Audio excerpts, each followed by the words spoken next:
Will rates come down after the collapse of SVB and Signature Banks?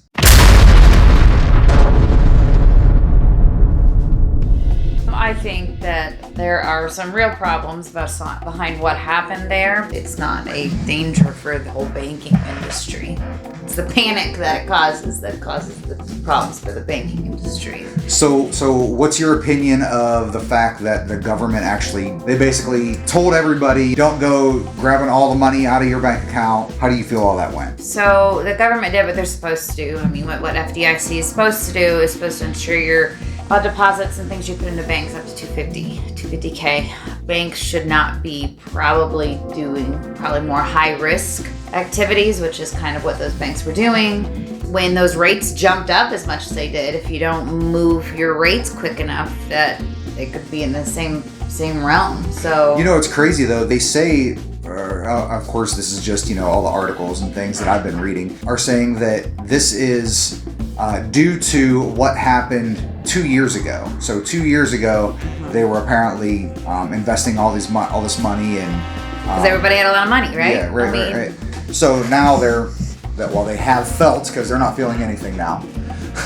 they have felt the repercussions. Okay, so I guess the big question in our world is the government going to continue to increase rates, or is it like, okay, hold up? Because they're supposed to be reviewing all this, this week, I think, right? Yeah, there's supposed to, I think, be a new inflation report this week as well as the jobs. So I've read, conflicting articles on this, the rates and how, the government controls, by controlling the rates, they can control, hopefully, the economy. So when the pandemic hits, they wanted to stimulate the economy, so they dropped the rates like crazy low, which in turn overstimulated the economy. That's why when there's a lot of buying and there's scarcity, guess what? There's a lot of inflation. At some point, something was bound to happen. They kept seeing growth, which is good. Kept seeing job growth. But inflation kept rising too, which is just, also kind of part of a stable economy, really. Supposedly the rates are supposed to be for controlling the economy, but sometimes you can over control it. So speaking of that, I read this in an article. So John Briggs, the global head of economics and market strategies at NatWest, said, and I quote, "The Fed is starting to break things."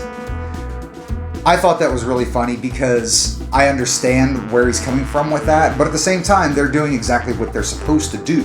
And just sometimes it's with, the big jump we had in the increased rates, banks were supposed to jump with them. Granted, if you have the money, you try to spend it, but, it's this kind of thing that realizes the banks were probably spread out too thin. It's the liquidity. It's what money are they taking in that they can actually put back out. Put money into an account. This is your money in an account, like say like a savings account or something like that, whatever.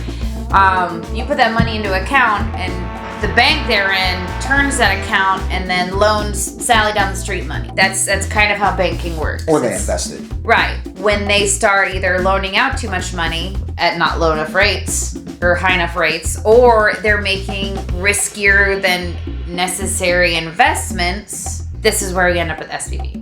So going back to the Fed is starting to break things, there's always going to be casualties. No matter what happens, think about this. So whenever we were going through the pandemic and they dropped the rates to the floor, there were consequences for that. And those consequences were that inflation just went to the ceiling. It jumped way higher than it ever should have. It was for a good reason at the time on the surface, right? But there was like a casualty. Well, now we're feeling the exact opposite.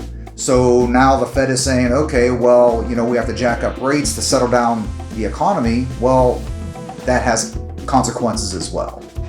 So yeah, they're apparently starting to break things. I thought that was entertaining. It's just how it is. One of the simple ways that the government tries to control an economy that's kind of spiraling. Right. They wanted to jump in front when the pandemic happened to try to, a lot of people were out of work and whatnot to help kind of get things moving. And they did move, and they moved a lot for a couple years, and then it's still moving, even with the rates. So now we got two banks in the hole. Ashliegh Mangini, I want to know, are rates going to continue to go up as previously projected? That's the question, because it all depends. I mean, I think we still have inflation. I think we still have job growth. I think we still have a lot of spending. They have to make sure that banks are prepared that the banks are doing what they're supposed to be doing. It might stay stable. It might go down a little bit. I mean, I don't think they're probably going to be in any big rush to make any more jumps. I would agree with that. So, yeah, my personal opinion, to save banks. My personal opinion, I do think that it's actually going to drop slightly. That's just my opinion. My opinion means nothing at all. Yeah, we can have opinions. Doesn't mean we're right.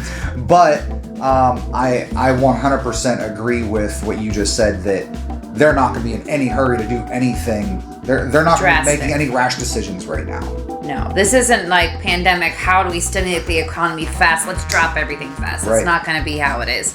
They've got to work hard to try to stabilize things, which they have been, but I think they're realizing maybe they're on the other side. So, did you look up how many houses are on the market this week? Did you do that? No, I didn't, but we didn't talk about this last week, because we actually put out a different video last week.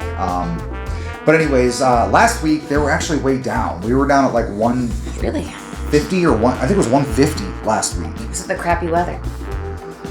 I don't know, but nobody wanted to list their house last week, so. I mean, I think we have some more.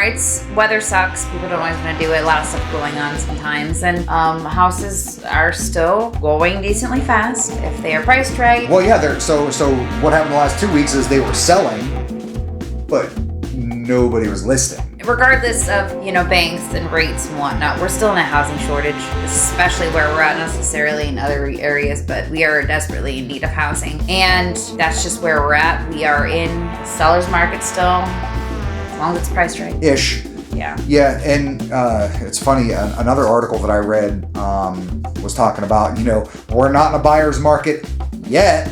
You keep saying yet, but at least in our market, until the supply can meet the demand. Yeah, the supply has. There is not enough. Once the supply comes up, then prices will equal out. But that's just the problem. We have too many people coming into this area, and coming in, we don't have sufficient housing. Now, a lot of companies, in the area are trying to work on that, but I don't know. What's crazy is that it's still one of the cheapest places to live in the United States. Yep. So, yeah, we gotta go. You guys are probably bored. Great to talk to all of you. Anything cool coming up? We got some nice listings coming up. Are you asking some pretty houses? I'm just stating. Something to keep in mind, if rates are starting to maybe go back down or stabilize a little bit, it might still be a good time before the season gets hotter than it is. So let us know. Questions, comments, concerns, let us know. Thanks for hanging out with us. We are Team Mangini with Superior Plus Realtors. See you later. Mangini's make it happen. Have a great day.